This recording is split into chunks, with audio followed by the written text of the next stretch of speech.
What if I told you that America's deadliest, most successful fighter pilot was not a natural-born warrior? He wasn't aggressive. He wasn't reckless. In fact, his commanders initially thought he was a disciplinary problem, a risk not worth taking.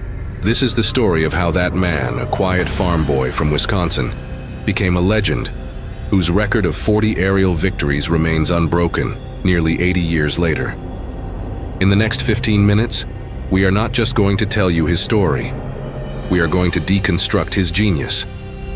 We will reveal the hidden psychological traits and the almost supernatural skills that allowed him to see the battlefield in a way no one else could. And stay until the end, because we will uncover the tragic irony of his final flight, a mission far from enemy lines that would prove more dangerous than any dogfight he ever faced. This isn't another dry history lesson. This is a deep dive into the mind of a master. By the end of this video, you will understand the precise formula, the combination of man, machine, and mindset that creates an ace of aces. And you will understand why the quietest men are often the most dangerous. The path to becoming a legend often begins in the most unlikely of places. For Richard Ira Bong, it began not in the cockpit of a fighter plane, but behind the wheel of a tractor on his family's farm in Poplar, Wisconsin. Born in 1920, he was one of 9 children, a quiet, modest boy who was more interested in hunting and fishing than in dreams of aerial glory. But it was in those quiet woods that he began honing a skill that would later define his life: marksmanship. He was a natural shooter, possessing an uncanny ability to lead a moving target, to anticipate the flight of a bird or the path of a deer. It was a talent that seemed almost instinctual, a quiet coordination between eye and hand that operated faster than conscious thought. This raw talent, however, was not immediately apparent when he joined the Army Air Corps in 1941. At first, he was just another cadet among thousands, learning the fundamentals of flight. His instructors noted his quiet demeanor, but also a surprising confidence in the air. He was a gifted pilot, but his gifts came with a dangerous edge, a rebellious streak. This wasn't the rebellion of a troublemaker, but of a young man testing the limits of his machine and his own abilities. The moment that nearly ended his career came at Hamilton Field, California. Now a second lieutenant, Bong was assigned to the P-38 Lightning, a revolutionary and unforgiving aircraft. Its twin-engine, twin-boom design made it faster and more powerful than almost anything in the sky. But it was also notoriously difficult to fly. Intoxicated by its power, Bong performed a series of unauthorized, low-altitude aerobatic maneuvers over the San Francisco Bay, even flying under the Golden Gate Bridge. Reports of his stunts reached the desk of his commanding officer, General George C. Kenney. Kenney was furious.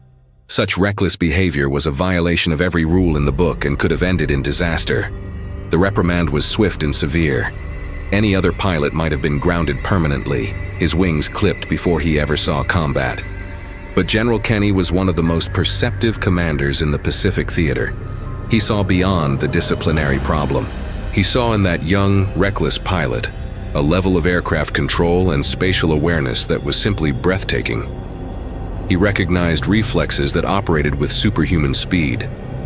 Instead of destroying Bong's career, Kenney made a fateful decision. He kept the young pilot under his command, assigning him additional rigorous training. Kenney saw what others had missed, the raw, untamed genius. He understood that the very qualities that made Bong a risk, his audacity, his relentless testing of boundaries, were the same qualities that, if honed correctly, could turn him into an exceptional fighter pilot.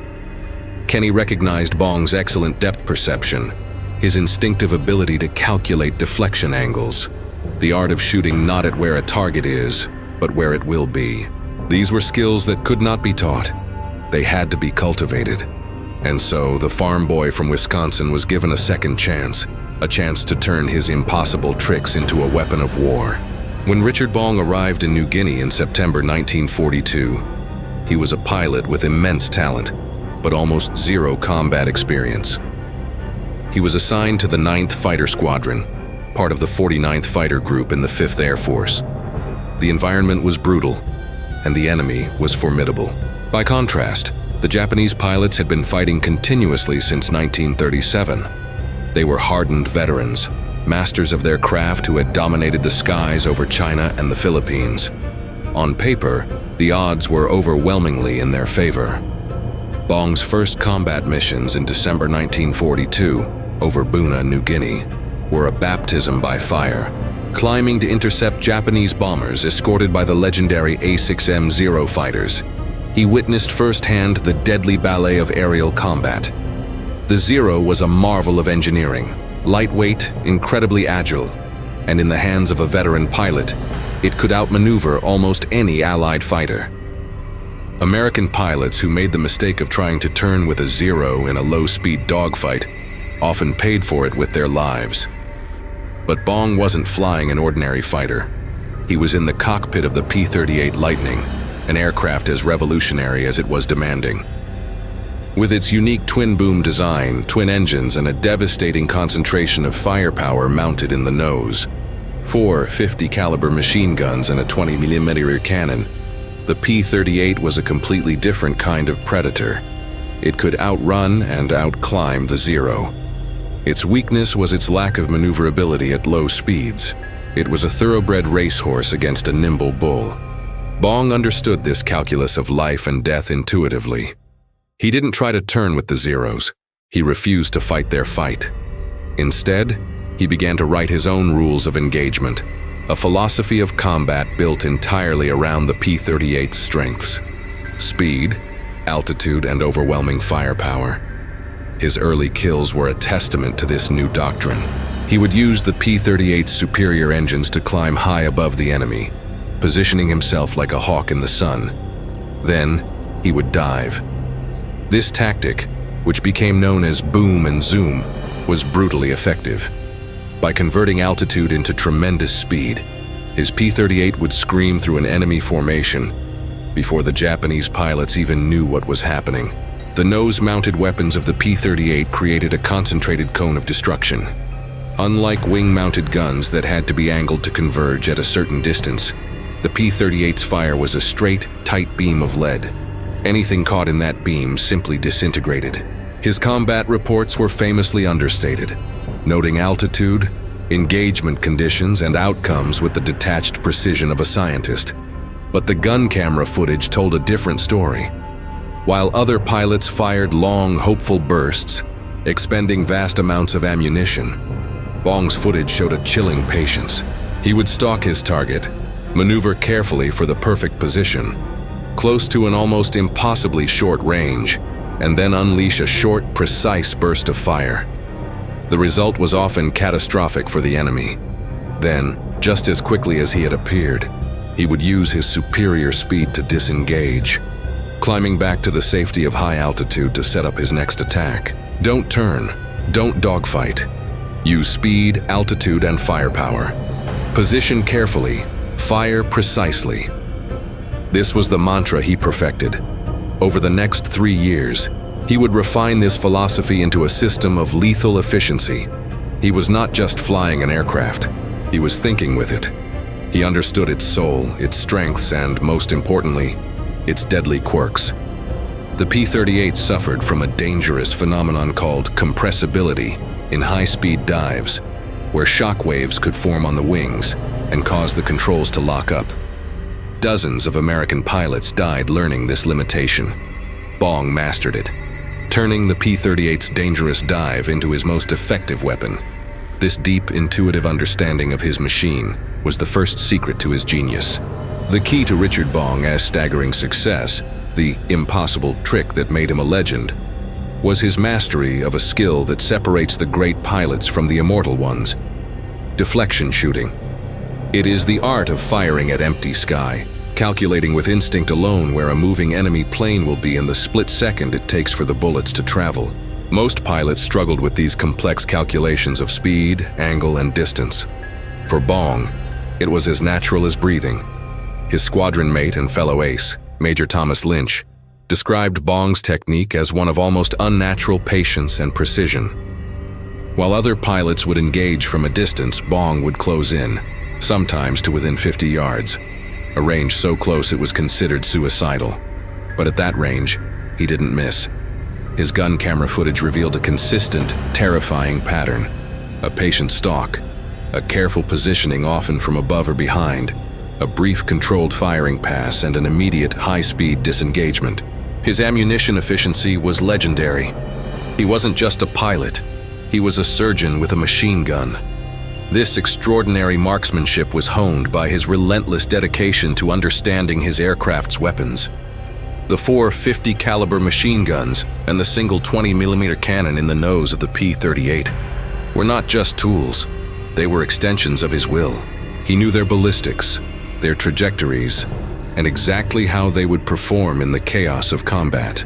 This allowed him to fire with a precision that seemed almost prescient. By early 1943, his victory count was climbing rapidly. In engagement after engagement above the jungles of New Guinea, he demonstrated an evolving tactical sophistication. In July 1943, over Leh, he led his flight against a formation of Japanese bombers escorted by Zeros. Instead of diving in immediately, he held his altitude advantage, circling like a predator, waiting for the perfect moment to strike. He watched for gaps in the enemy's defensive coverage, those fleeting moments when a bomber was exposed. Then, he attacked. His P-38 would descend from the heavens at incredible speed, a silver specter of death. He would engage the bombers with a single, devastating burst, then use his momentum to climb back to altitude, ready for another pass. The Japanese fighters, with their superior maneuverability at lower speeds, were often left helpless, unable to intercept the faster, more powerful American aircraft. Multiple kills in a single mission became his trademark. Yet, his ammunition expenditure per kill remained astonishingly low. The Japanese themselves began to recognize the pattern. Their own combat reports noted the terrifying effectiveness of American fighters attacking from altitude, with rapid, high-precision engagements. They even identified specific aircraft by their markings, including Bong's P-38, which bore the name of his girlfriend, Marge, painted on its nose. By November 1943, Bong had 21 confirmed victories, making him one of America's top aces. General Kenny, the man who had once reprimanded him for recklessness, now personally decorated him with the Distinguished Service Cross and sent him home for a war bond tour. The unassuming farm boy had become a national hero. But the quiet life was not for him. He requested a return to combat. By March 1944, he was back in New Guinea, this time in the cockpit of an upgraded P-38J, an even more formidable machine. At the same time, the tide of war had turned. The Japanese air forces, struggling to replace years of losses, were now fielding many pilots with limited training. The experience gap between them and seasoned American pilots like Bong had become a chasm. The hunter was now more lethal than ever, and his prey was becoming less and less capable of fighting back. By the spring of 1944, Richard Bong was no longer just a pilot. He was a master tactician. Leading flights on bomber escort missions over Hollandia, New Guinea, he continued to refine his principles of aerial combat. Maintain an energy advantage through altitude, use speed for both engagement and disengagement, and exploit the P-38's overwhelming firepower. Most importantly, he taught his fellow pilots to avoid the one fight they couldn't win, a low-speed turning battle with a Zero. His nerve was legendary. In head-on attacks, where engagement windows last for mere seconds, most pilots would break off early to avoid a collision. Bong would hold his course, firing with chilling accuracy until the last possible moment, often forcing the enemy pilot to flinch and expose himself. When Japanese fighters tried to escape by diving away, Bong would pursue them relentlessly, pushing his P-38 to speeds that other aircraft couldn't safely match. By June 1944, his victory total stood at 28, surpassing the World War I record of the legendary Eddie Rickenbacker. He was now officially America's highest-scoring ace. General Kenny, determined to protect his most valuable asset, declared Bong off-limits for routine combat missions. Bong, however, was a fighter at heart and pleaded for a return to operations. Kenny relented, but with a condition. Bong could only fly as a flight leader on high-priority missions, with experienced pilots flying as his protection. The general was trying to wrap his star ace in cotton wool, but it was a futile effort. Flying priority missions simply meant Bong was sent where the fighting was thickest. In October 1944, during a massive engagement over Balikpapan, Borneo, Bong's P-38 took heavy damage. His engine was hit, and the aircraft shuddered violently. Most pilots would have immediately disengaged and limped back to base. Bong simply feathered the damaged engine, activated the fire suppression system, and continued the fight on single-engine power. Despite the significant degradation in performance, he scored additional kills before finally returning to base. The ground crews were stunned to see the extent of the damage. By all accounts, the aircraft should have been unflyable. By December 1944, his score had reached the incredible number of 40 confirmed victories. This time, the orders came from the very top. General Douglas MacArthur himself permanently grounded America's top ace. Richard Bong was too valuable as a symbol of American prowess and as a training asset to be risked any further in combat. His final combat mission was on December 17, 1944. He returned to the United States a national hero, the recipient of the Medal of Honor. But the statistics, as impressive as they are, only tell part of the story. Bong's true impact wasn't just the 40 aircraft he shot down. It was the countless bomber crews he protected, the ground troops who received vital air support because of the missions he flew, and the tactical doctrines he pioneered that were incorporated into training manuals for American pilots across the Pacific. His quiet, methodical approach to aerial combat, patience, precision, and flawless execution became the new standard. He proved that victory in the air belonged not to the most aggressive or reckless pilot, but to the most intelligent and disciplined one. He had turned aerial combat from a chaotic brawl into a science. After returning home a hero, the quiet life Bong had left behind was no longer possible.